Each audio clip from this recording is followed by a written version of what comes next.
নমস্কার বন্ধুরা, ওবিটি একাডেমিতে আপনাদের সবাইকে সুস্বাগতম। গত ভিডিওতে আমরা হ্যামার ক্যান্ডেলস্টিক প্যাটার্ন নিয়ে বিস্তারিত আলোচনা করেছি।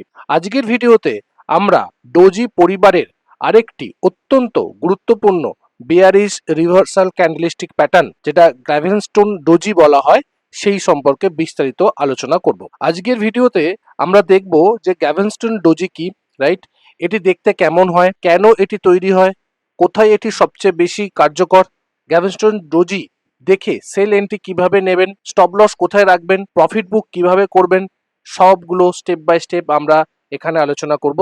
তাহলে চলুন ভিডিওটা শুরু করা যাক। তার আগে বলি, যারা এখনো পর্যন্ত আমাদের এই ইউটিউব চ্যানেলটিকে সাবস্ক্রাইব করেননি, তা সাবস্ক্রাইব করে নিন এবং সাবস্ক্রাইব করার পরে বেল আইকনটিকে অবশ্যই অন করে রাখবেন এই ধরনের ভিডিওকে দেখার জন্য। তো চলুন আমরা স্টেপ বাই স্টেপ আলোচনা করবার চেষ্টা করি। আমরা প্রথমেই দেখব যে এই গ্যাভেনস্টোন ডোজি কি, রাইট। এই গ্যাভেনস্টোন ডোজি হলো একটা strong bearish reversal candlestick pattern, এবং যেহেতু বেয়ারিশ, তো কোথায় তৈরি হবে? এটা একটা প্রতিষ্ঠিত আপ ট্রেন্ডের শেষে বা গুরুত্বপূর্ণ রেজিস্ট্যান্স জোনের কাছে কিন্তু এটা তৈরি হয়, এবং এটা তৈরি হবার পরবর্তী ক্ষেত্রে একটা সম্ভাব্য বেয়ারিশ রিভার্সাল ইঙ্গিত দিতে পারে, মার্কেট নিচের দিকে নামতে পারে। তার মানে বায়াসরা এখানে শক্তি দুর্বল হচ্ছে বায়াসদের, এবং সেলার্সরা ধীরে ধীরে মার্কেটে তার নিয়ন্ত্রণ নিতে শুরু করছে যখনই এই গ্যাভেনস্টোন ডোজিটা তৈরি হয় একটা টপ লেভেলে, একদম আপট্রেন্ডের শেষে অথবা রেজিস্ট্যান্স লেভেলের কাছে। এই প্যাটার্নের নাম গ্যাভেনস্টোন ডোজি রাখা হয়েছে কারণ এর আকৃতি অনেকটা সমাধির পাথর বা গ্যাভেনস্টোনের মতো দেখতে, সেই জন্য, রাইট।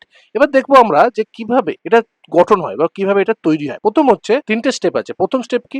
ওপেন এবং ক্লোজ প্রাইস প্রায় একই জায়গায় হবে। যদি আমরা দেখি এখানে এই যে প্যাটার্নটা যদি আপনি দেখতে পান, রাইট, ওপেন হয়েছে, এখানে প্রাইস উপরের দিকে উঠেছে, রাইট, বায়াসরা প্রাইসকে উপর দিকে তুলে নিয়ে গেছে, সেলার্সরা প্রাইসকে নামিয়ে নিয়ে এসে এখানেই ক্লোজ দিচ্ছে, এখানেই কিন্তু ক্লোজ দিচ্ছে, মানে যেখানে ওপেন হয়েছে সেখানেই ক্লোজ, বাট বায়াসরা প্রাইসকে উপর দিকে তুলে নিয়ে গিয়েছিল, তারপরে সেলার্সরা প্রাইসকে নিচের দিকে নামিয়ে নিয়ে এসছে, এবং যেহেতু এই সেলার্সরা প্রাইসকে নিচের দিকে নামিয়ে নিয়ে আসছে, তার মানে এই ট্রেডিং চলাকালীন বায়ার্সরা প্রাইসকে উপর দিকে তুললেও সেলার্সরা কিন্তু তাদের যে বাইং প্রেসারটাকে তারা কিন্তু অ্যাবজর্ব করেছে এবং সেলিং প্রেসারে কনভার্ট করে সেলার্সরা মার্কেটকে নামিয়ে নিয়ে আসছে। মানে সেলার্সরা এখানে তাদের যে অধিকার, তাদের যে ক্ষমতাটা তারা কিন্তু দেখাবার চেষ্টা করছে, এবং ইন ফিউচারে যে মার্কেট নিচের দিকে নামতে পারে, সেলার্সরা যেখানে অ্যাক্টিভ হয়েছে সেটা কিন্তু বুঝতে পারা যায়। সেই জন্য এর কি হয়, গঠনের ওপেন যেখানে, ক্লোজ সেই জায়গাতেই হয়, এবং এর উপরের দিকে কিন্তু শ্যাডো অনেকটা লম্বা হয়, এবং নিচের দিকে যে শ্যাডো যদি থাকে সেটা সামান্য খুব কম থাকবে, আর যদি না থাকে সব থেকে বেস্ট। কারণ নিচের দিকে সেলার্সরা যে প্রত্যাবর্তনের ইঙ্গিত দিচ্ছে বা সেলার্সরা যে নিচের দিকে নামিয়ে নিয়ে যেতে চাইছে, তারই কিন্তু ইঙ্গিত আমাদের এই উপরের দিকে শ্যাডোটা দেওয়ার চেষ্টা করছে। তো আমরা যদি গঠন বলি একদম সোজা ভাষায়, যেখানে ওপেন হবে সেখানে ক্লোজ হবে, উপরের দিকে লম্বা উইকস হবে, যত বেশি লম্বা উইকস হবে উপরের দিকে ততই কিন্তু সেলিং যে প্রেসারটা বেশি সেটা আমরা বুঝতে পারবো। এবার দেখুন এর মার্কেট সাইকোলজি কি। মার্কেট সাইকোলজিটা কিন্তু খুব ইম্পর্টেন্ট। মার্কেট অনেকদিন ধরে তো আপট্রেন্ডে আছে, ধরুন মার্কেট উপরের দিকে উঠছে, এইভাবে আপট্রেন্ডে উপরের দিকে উঠছে, ওঠার পরে প্রথমে শুরুতেই কি হচ্ছে, বায়াসরা মার্কেটের দামকে আরো উপরের দিকে নিয়ে যাওয়ার চেষ্টা করছে। ওপেন হয়েছিল এখানে, বায়াসরা উপরের দিকে নিয়ে যাচ্ছে, রাইট। নামার পরে মানে উপরের দিকে নিয়ে যাবার পরে সেলার্সরা সেখানে অ্যাক্টিভ হয়, এবং সেলার্সরা প্রাইসকে সেল করতে করতে মার্কেটকে একদম নিচের দিকে গিয়ে এখানে ক্লোজ দেয়। এটাই হচ্ছে, এটার অর্থ হচ্ছে যে বায়াসরা কিন্তু তাদের শক্তিকে দুর্বল হচ্ছে এবং বায়াসরা তাদের শক্তি হারাচ্ছে, এবং সেলার্সরা মার্কেটে ইনভলভ হচ্ছে, মার্কেটে তারা নিয়ন্ত্রণ নিচ্ছে। তো এই যে গ্যাভেনস্টোন ডোজি, এইটা ডোজিটা কিন্তু আমাদের একটা স্ট্রং বেয়ারিশ রিভার্সাল সিগন্যাল দিচ্ছে। তবে এটা কিন্তু কনফার্মেশন ছাড়া কখনোই আমরা মানে চিন্তা ভাবনা করবো না, কনফার্মেশন কিন্তু নিতে হবে। এটা হওয়া মানেই যে মার্কেট নিচের দিকে নামবে, এটা কিন্তু ভুল। আগে কনফার্মেশন নিতে হবে। কনফার্মেশন মানে এর পরে কিন্তু প্রপারলি একটা বেয়ারিশ রেড ক্যান্ডেল তৈরি করতে হবে, তবেই আমরা কিন্তু কনফার্মেশন পাবো যে হ্যাঁ মার্কেট নিচের দিকে নামতে পারে। কনফার্মেশন ছাড়া ট্রেড করা যাবে না। এবার দেখুন গ্যাভেনস্টোন ডোজি সবচেয়ে শক্তিশালী কোথায়, কোন কোন এরিয়াতে। সবচেয়ে বেশি গুরুত্বপূর্ণ লেভেলগুলো হচ্ছে যে প্রিভিয়াস ডেসে সুইং হাই, যেমন মার্কেট উঠলো নামলো উঠলো নামলো, এই যে প্রিভিয়াস ডে যে সুইং হাই গুলো, রাইট, এই প্রিভিয়াস ডে সুইং হাই গুলো কিন্তু খুব ইম্পর্টেন্ট। এই লেভেলে যদি কোনো গ্যাভেনস্টোন ডোজি তৈরি হয়, তার মানে মার্কেট নিচের দিকে নামতে পারে। বা মেজর রেজিস্ট্যান্স লেভেল, যেখান থেকে মার্কেট বারবার ধরে রেজিস্ট্যান্স নিয়ে নামছে, সেই রেজিস্ট্যান্স লেভেলেও যদি এই গ্যাভেনস্টোন ডোজি তৈরি হয়, সেটাও কিন্তু খুব গুরুত্বপূর্ণ রোল প্লে করে। বা কোনো সাপ্লাই জোন, যেখান থেকে মার্কেট প্রিভিয়াসলি সাপ্লাই নিয়ে নিচের দিকে নেমেছে, সেই লেভেলে যদি কোনো গ্যাভেনস্টোন ডোজি তৈরি হয়, সেটাও কিন্তু বেস্ট কাজ করে। বা ট্রেন লাইন রেজিস্ট্যান্স, ধরুন একটা ট্রেন লাইন আছে, সেখান থেকে রেজিস্ট্যান্স নিয়ে নামছে, সেই লেভেলে যদি সেখানে গিয়ে যদি কোনো গ্যাপ স্ট্যান্ড যদি তৈরি হয় সেটাও কিন্তু বেস্ট কাজ করে। অথবা 200 সিম্পল মুভিং অ্যাভারেজ অথবা 50 সিম্পল মুভিং অ্যাভারেজ বা 20 সিম্পল মুভিং অ্যাভারেজে যখন মার্কেট রেজিস্ট্যান্স নিতে আসে সেই সময়ও কিন্তু খুব ইম্পর্টেন্ট কাজ করে gap stand doji. Fibonacci retracement যেখানে রেজিস্ট্যান্স জোনগুলো আছে সেখানে বা হাই ভলিউমের সঙ্গে যদি এই গ্যাপ স্ট্যান্ড ডোজি তৈরি হয় সেটাও কিন্তু বেস্ট রেজাল্ট দেয়, কারণ এটা এক প্রপার একটা বেয়ারিশ সাইন আমাদেরকে দেবার চেষ্টা করে। এবার দেখুন, একটা খুব কমন একটা কোশ্চেন থাকে সবার মধ্যে যারা বিগিনার, তাদের মধ্যে যে গ্যাপ স্ট্যান্ড ডোজি এবং শুটিং স্টারের মধ্যে পার্থক্যটা কি। দেখতে তো অনেকটা একই মনে হয়, কিন্তু এর গুরুত্বপূর্ণ পার্থক্য আছে। যদি আমরা গ্যাপ স্ট্যান্ড ডোজিকে দেখি, তার ওপেন প্রাইস আর তার ক্লোজ প্রাইস প্রায় একই জায়গায় থাকে, এর বডি খুব ছোট বা প্রায় থাকে না বললেই চলে। কিন্তু শুটিং স্টারের ক্ষেত্রে কিন্তু ছোট হলেও একটা স্পষ্ট রিয়েল বডি থাকে। যদি আপনি দেখেন এটা একটা শুটিং স্টার, এর এখানে বডি আছে, দেখুন এর ওপেন হচ্ছে এখানে, এখানে ক্লোজ হচ্ছে, রাইট? এটা হচ্ছে শুটিং স্টার, ওকে। কিন্তু এর দেখুন, এর কিন্তু ওপেন যেখানে ক্লোজ সেখানে, মানে এর কোনো বডি নেই। এটা কিন্তু বেসিক পার্থক্য। দুটোই সম্ভাব্য কিন্তু রিভার্সাল সিগন্যাল দেয়। এটাও রিভার্সাল সিগন্যাল যে মার্কেট নিচের দিকে নামতে পারে, এটাও কিন্তু আমাদেরকে সিগন্যাল দেয় যে মার্কেট নিচের দিকে নামতে পারে। বাট এর বডির কারণে এই দুটো কিন্তু আলাদা, গ্যাপ স্ট্যান্ড ডোজি এবং শুটিং স্টার। অনেকে একভাবে গুলিয়ে ফেলে, এটা কিন্তু করলে হবে না। কোন টাইম ফ্রেমে এটা ইউজ করবেন? দেখুন, সব টাইম ফ্রেমে তৈরি হয় গ্যাপ স্ট্যান্ড ডোজি। 5 মিনিটের টাইম ফ্রেম, 15 মিনিটের time frame, hourly, 75 minute, daily, weekly, সব টাইম ফ্রেমে তৈরি হয়। এবার টাইম ফ্রেম যত আপনি হায়ার টাইম ফ্রেমে যাবেন, যত উপরের টাইম ফ্রেমে যাবেন, তত কিন্তু সিগন্যালটা তত বেশি নির্ভরযোগ্য এবং তত বেটার আপনি সিগন্যাল পেতে পারেন। এবার দেখুন, যেহেতু এটা টপ লেভেলে তৈরি হয়, রাইট? টপ লেভেলে তৈরি হওয়া মানে মার্কেট নিচের দিকে নামবে, রিভার্সাল সাইন দেয়, বেয়ারিশ রিভার্সাল সাইন দেয়। সেক্ষেত্রে আপনাকে শর্ট সেল করতে হবে বা সেলিং করতে হবে। যেহেতু আমরা লং ট্রেড করি, আমরা ডেলিভারিতে ট্রেড করি, সেক্ষেত্রে আমরা শর্ট ট্রেড করতে পারবো না ডেলিভারিতে। এবার শর্ট ট্রেড আপনাকে করতে গেলে দুটো অপশন আছে, একটা হচ্ছে ইন্টারডের জন্য, রাইট, এবং একটা হচ্ছে ফিউচার, রাইট। এবং ফিউচার যেহেতু আমরা করি না, আমরা শুধুমাত্রই ইকুইটিতে ট্রেড করি, সেক্ষেত্রে আপনি ইন্টারডের ক্ষেত্রে এটাকে অ্যাপ্লাই করতে পারেন 5 মিনিট অথবা 15 মিনিট টাইম ফ্রেমে। আর যদি আপনি ফিউচার ট্রেড করেন, সেক্ষেত্রে কিন্তু আপনি ফিউচার ট্রেডের সময় আপনি এটাকে ইউজ করতে পারেন, কিন্তু ডেলিভারিতে আপনি ইউজ করতে পারবেন না। সেই জন্য আমি ইন্টারডের জন্য 15 মিনিটের টাইম ফ্রেমে আপনাদেরকে আমি এক্সাম্পল সহকারে দেখাবো কোথায় আপনি সেল করবেন। তার আগে আপনাকে দেখতে হবে যে সেলটা কোথায় আপনি করবেন, কোথায় সেল এন্ট্রিটা নেবেন, সেটা তো আপনাকে দেখতে হবে। অনেকে কি করে, অনেকে ট্রেডার, অনেক বিশেষ করে অনেক ট্রেডার যারা বিগিনার, তারা গ্যাপ স্ট্যান্ড ডোজিকে দেখলো, দেখেই কিন্তু তারা সেল করে দিল। করা যাবে না, এটা সঠিক পদ্ধতি না। আপনাকে কনফার্মেশন নিতে হবে। কনফার্মেশন নেওয়া মানে, ধরুন একটা মার্কেট একটা স্ট্রং আপট্রেন্ড ছিল, স্ট্রং আপট্রেন্ডের পরে একটা গ্যাপ স্ট্যান্ড ডোজি তৈরি হয়েছে, রাইট?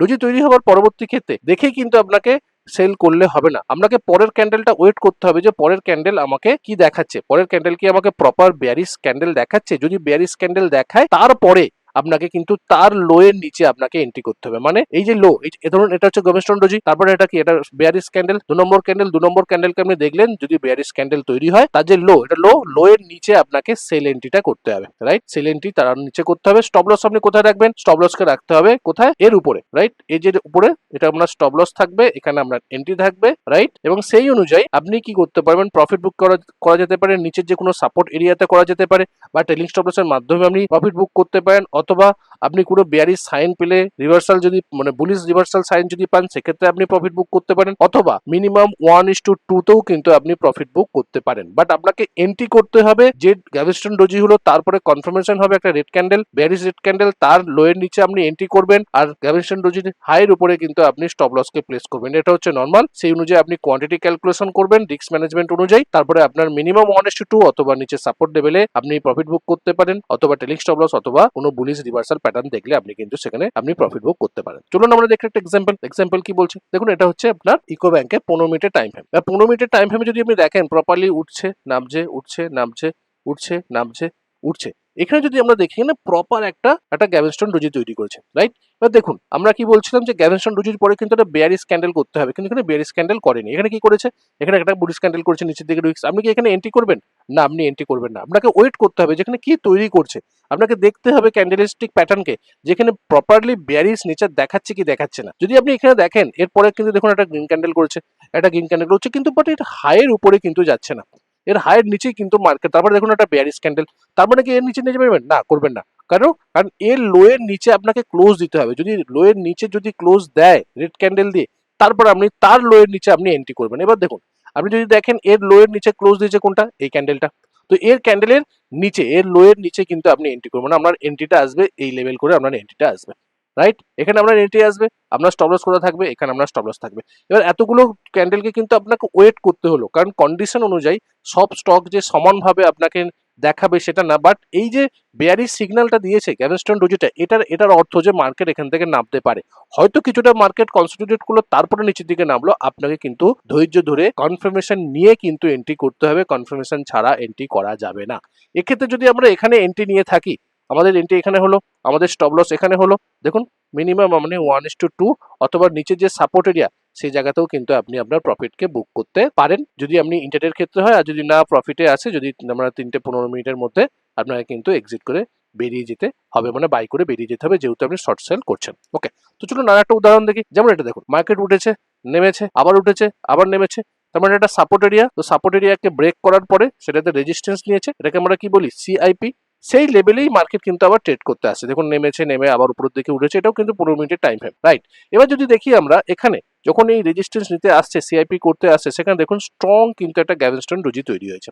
এক্ষেত্রেও তার পরেরটা কিন্তু গ্রিন ক্যান্ডেল হয়েছে। তো আপনি কি এন্ট্রি করবেন না এন্ট্রি করবেন? আপনি ওয়েট করবেন রেড ক্যান্ডেল তার নিচে ক্লোজ দেওয়ার জন্য। এর নিচে রেড ক্যান্ডেল দিয়ে ক্লোজ দিয়েছে কিন্তু এই ক্যান্ডেলটা, তো আমি এর নিচে এন্ট্রি করব। এখানে আমার এন্ট্রি আসবে কনফার্মেশন নিয়ে, স্টপ লস কোথা থাকবে, এর নিচে, ওর উপরে। এবং এই অনুযায়ী আমি কোয়ান্টিটিকে কি করব, রিস্ক ম্যানেজমেন্ট অনুযায়ী কোয়ান্টিটি আমি ক্যালকুলেশন করব করে। দেখুন এখানে কিন্তু আপনার মিনিমাম 1:2 বা তার বেশিও কিন্তু আপনি এখান থেকে প্রফিট বুক করতে পারছেন। তো আপনাকে যদি আপনি শর্ট সেল করেন ইন্টারডের ক্ষেত্রে, সেক্ষেত্রে কিন্তু আপনি এই ক্যান্ডেলস্টিক প্যাটার্নকে আপনি অ্যাপ্লাই করতে পারেন আপনার ট্রেডিং স্ট্র্যাটেজিতে, যদি আপনি প্রপারলি একটা বেটার রেজাল্ট, একটা রিভার্সাল সাইন আপনি পেতে চান। ওকে, দেখুন খুব গুরুত্বপূর্ণ কিছু সতর্কতা আছে। শুধুমাত্র গ্যাভেস্টন ডোজি দেখে কখনোই সেল করবেন না। আপনাকে অনেক কিছু জিনিসকে সঙ্গে যাচাই করতে হবে, দেখতে হবে যে ট্রেন্ড ডিরেকশন কি আছে, প্রপারলি কি ডাউন ট্রেন্ড আছে না আপ ট্রেন্ডের মধ্যে প্রাইস নিচের দিকে নামছে। কারণ ডাউন ট্রেন্ডেই আপনি শর্ট সেল করলে সব থেকে বেটার রেজাল্ট পাবেন। রেজিস্ট্যান্স লেভেলের কাছে আছে কিনা দেখতে হবে, ভলিউম আছে কিনা, কনফার্মেশন ক্যান্ডেল দেখতে হবে, যেটা আমি একটু আগে বলছিলাম যে বারবার ধরে যে কনফার্মেশন ছাড়া কখনোই ট্রেড করা যাবে না। কনফার্মেশন দেখবেন যে বেয়ারিশ ক্যান্ডেল হয়েছে কিনা, তারপরে আপনি এন্ট্রি করবেন। প্রাইস অ্যাকশনকে দেখতে হবে, রাইট? প্রাইস অ্যাকশন মানে properly lower high lower low করতে করতে নামছে কিনা, বা হায়ার হাই হায়ার লো করতে করতে উপরের দিকে উঠছে, মানে আপ ট্রেন্ড না ডাউন ট্রেন্ড, সেটাকে দেখে করতে হবে। মাল্টিপল টাইম ফ্রেমকে যদি আপনি অ্যানালাইসিস করতে পারেন সেটা আরো বেটার। যেমনি হায়ার টাইম ফ্রেম যদি আপনি যদি ইন্টারটেক করেন, সেক্ষেত্রে আপনি 75 মিনিট চার্ট দেখতে পারেন, 1 আওয়ার চার্ট দেখতে পারেন, 30 মিনিট চার্ট দেখতে পারেন, তারপরে 15 মিনিটে এন্ট্রি নিতে পারেন, বা 5 মিনিটে এন্ট্রি নিতে পারেন, এগুলো আপনাকে দেখতে পারেন। আপনি রিস্ক টু রেশিওকে দেখতে হবে, যে মিনিমাম যেখানে আপনি এন্ট্রি করছেন, সেল এন্ট্রি করছেন, সাপোর্ট লেভেল পর্যন্ত মিনিমাম 1:2 যেন রুম থাকে। যদি থাকে সবই আপনি এন্ট্রি নেবেন, আদারওয়াইজ এন্ট্রি করবেন না। মনে রাখতে হবে যে ডোজি, বিশেষ করে গ্যাভেস্টন ডোজি, এটা সম্ভাব্য ট্রেন্ড রিভার্সালের ইঙ্গিত দেয়, কিন্তু এটা নিশ্চিত ট্রেন্ড চেঞ্জের কোনো গ্যারেন্টি নেই। গ্যারেন্টি কখন পাওয়া যায়, বা একটা কনফার্মেশন কখন পাওয়া যায়, যখন তারপরে বেয়ারিশ ক্যান্ডেল তৈরি হয়। সবসময় কি কাজ করে এই গ্যাভেস্টন ডোজি? না, ফেলও করে, সবসময় কাজ করে না। কখন কখন ফেল করতে পারে, ট্রেন্ড রিভার্সাল হবে এমন না। ট্রেন্ড যদি স্ট্রং বুলিশ ট্রেন্ডে থাকে, সেক্ষেত্রে যদি এই ধরনের প্যাটার্ন তৈরি করে, গ্যাভেস্টন ডোজি তৈরি করে, সেক্ষেত্রে ফেল হতে পারে। লো ভলিউম যদি হয়, সেক্ষেত্রে ফেল হতে পারে। সাইডওয়েজ মার্কেটে ফেল হতে পারে। পজিটিভ কোনো নিউজ হচ্ছে, সেক্ষেত্রে ফেল হতে পারে। গ্যাপ আপ কন্টিনিউশন হচ্ছে, সেক্ষেত্রে ফেল হতে পারে। তো সব সময় আপনি যে একদম রাইট সিগন্যাল পাবেন গ্যাভেস্টন ডোজির ক্ষেত্রে, সেটা না, ফলস সিগন্যালও কিন্তু দেয়। সেই জন্য কনফার্মেশন ছাড়া সেল করা যাবে না। আমি বারবার ধরে প্রথম থেকেই কথাটা বলছি, কনফার্মেশন ছাড়া কখনোই সেল করা যাবে না।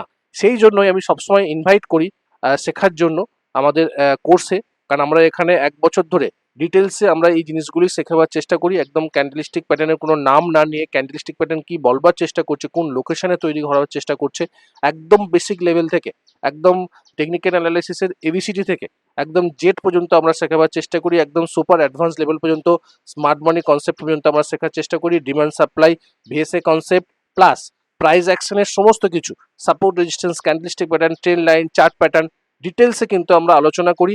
এবং এর মাধ্যমে আমরা টাইমিং করবার চেষ্টা করি, যে কোন টাইমে আমরা এন্ট্রি করবো, যেটা আমার প্রফিটটা বেশি হতে পারে।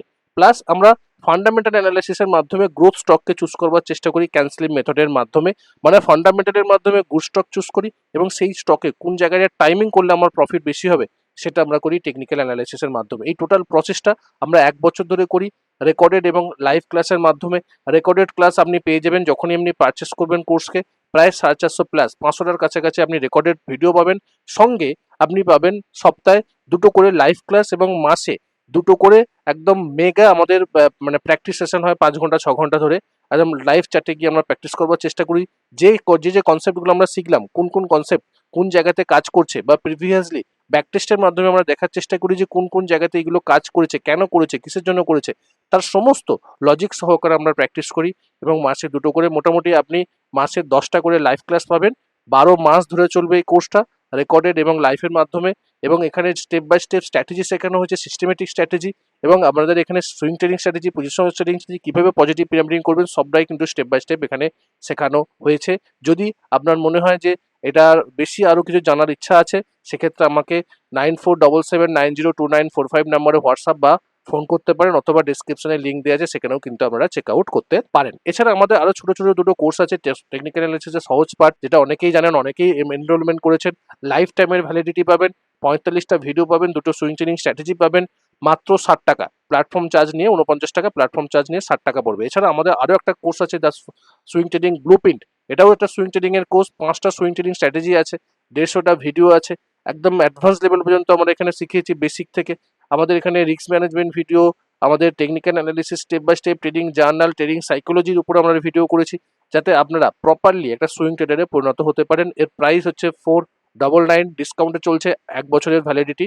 এর সত্ত্বেও যদি কোনো জিজ্ঞাসা থাকে এইগুলো সম্বন্ধে, সেক্ষেত্রেও কিন্তু আমাকে হোয়াটসঅ্যাপ করতে পারেন এই নাম্বারে 9477902945 নাম্বারে, অথবা আমাকে ফোনও করতে পারেন, বা অথবা ডিসক্রিপশনে লিঙ্ক আছে, সেখানে গিয়ে ডাইরেক্ট পারচেসও করতে পারেন, বা ওখানে কন্টেন্ট সেকশনে গিয়ে দেখতেও পারেন। ওকে, এবার দেখুন, আমরা যদি এই আমরা ফিরে আসি গ্যাভেস্টন ডোজির ক্ষেত্রে, যদি আমরা একটা চেকলিস্ট তৈরি করবার চেষ্টা করি যে ট্রেড নেওয়ার সময়, সেগুলো আমরা কি কি দেখবো। প্রথমে আমরা দেখবো যে এখানে আপট্রেন্ড আছে কিনা, কারণ আপট্রেন্ডের শেষে, স্ট্রং আপট্রেন্ডের শেষেই কিন্তু এই গ্যাভেস্টন ডোজিটা ভালো কাজ করে। আপট্রেন্ড ছিল কিনা সেটা আবার দেখবো। রেজিস্ট্যান্স বা সাপ্লাই জোন আছে কিনা, যদি রেজিস্ট্যান্স জোনের কাছে সোজা হয় সেটা আরো বেটার। গ্যাভেস্টন যদি তৈরি হয়েছে কিনা, কারণ অনেক ক্ষেত্রে গ্যাভেস্টন যদি তৈরি হলো না, অন্য কিছু প্যাটার্ন তৈরি হয়েছে, সেটাকে আপনি গ্যাভেস্টন যদি দেখলেন, এটা খুব প্যাটার্ন তৈরি হয়েছে কিনা যার ওপেন প্রাইস এবং ক্লোজ প্রাইস একই জায়গাতে আছে, এবং উপরের দিকের উইকস্টোনটা বেশি, সেটা তৈরি হয়েছে কিনা সেটা দেখতে হবে। ভালো ভলিউম আছে কিনা সেটা দেখতে হবে, রাইট। এবং বেয়ারিশ কনফার্মেশন এসেছে কিনা, কারণ এর পরবর্তী ক্ষেত্রে রেড ক্যান্ডেল দিয়ে কনফার্মেশন হবে, এর লো এর নিচে গিয়ে ক্লোজ দেবে একটা লো, তারপরে আমরা চিন্তা করবো। এবং রিস্ক টু রেশিও কমপক্ষে 1:2 আছে কিনা, যদি থাকে, এই প্রত্যেকটা যদি চেক ঠিকঠাক হয়, রাইট হয়, তবেই কিন্তু আমরা এন্ট্রি করব। আদারওয়াইজ আমরা এন্ট্রি করব না। আমরা অন্য কোনো স্ট্র্যাটেজিতে বা অন্য কোনো স্টকে গিয়ে আমরা আইডেন্টিফাই করবার চেষ্টা করবো কোথায় আমরা এন্ট্রি করবো, বাট এখানে আমরা এন্ট্রি করব না যদি এইগুলোতে কোনোটাতে না হয়। ওকে, দেখুন, ভিডিওটা শেষ করার আগে আমাদের একটা ছোট প্রশ্ন, যেটা আমরা প্রত্যেক সপ্তাহে করে থাকি। এই যে গ্যাভেস্টন ডোজিটা আমরা শিখলাম, এই ডোজি সবচেয়ে গুরুত্বপূর্ণ কোন লেভেলে তৈরি হয়? ডাউন ট্রেন্ডের শেষে তৈরি হয়, না আপ ট্রেন্ডের শেষে তৈরি হয়, না সাইডওয়েজ মার্কেটে তৈরি হয়, না গ্যাপ ডাউনের ওপেনিং এর পরে তৈরি হয়? উত্তরটা অবশ্যই দেবেন, আমি সবার উত্তর পড়ি, এবং সঠিক উত্তরটার পরবর্তী ভিডিওতে আমি আলোচনা করব। যেমন গত সপ্তাহে আমরা প্রশ্ন করেছিলাম যে হ্যামার প্যাটার্ন সবচেয়ে গুরুত্বপূর্ণ কোথায়, সাইডওয়েজ মার্কেট, না আপ ট্রেন্ড, না রেজিস্ট্যান্স লেভেলের উপরে? অবভিয়াসলি এটা ডাউন ট্রেন্ডের শেষে এটা কিন্তু খুব স্ট্রংলি ভাবে কাজ করে, খুব গুরুত্বপূর্ণ হ্যামার প্যাটার্ন। ডাউন ট্রেন্ডের শেষে যদি তৈরি হয় হ্যামার প্যাটার্ন, সেটা কিন্তু বেটার কাজ করে। তো আমাদের উত্তরটা হচ্ছে বি। ওকে, আগামী ভিডিওতে আমরা কি আলোচনা করব? আজই তো আমরা দেখলাম গ্যাভেস্টন ডোজি শিখলাম আমরা। পরবর্তী ভিডিওতে আমরা আলোচনা করব হ্যাঙ্গিং ম্যান ক্যান্ডেলস্টিক প্যাটার্ন কি, এবং ডিটেলস আলোচনা করব।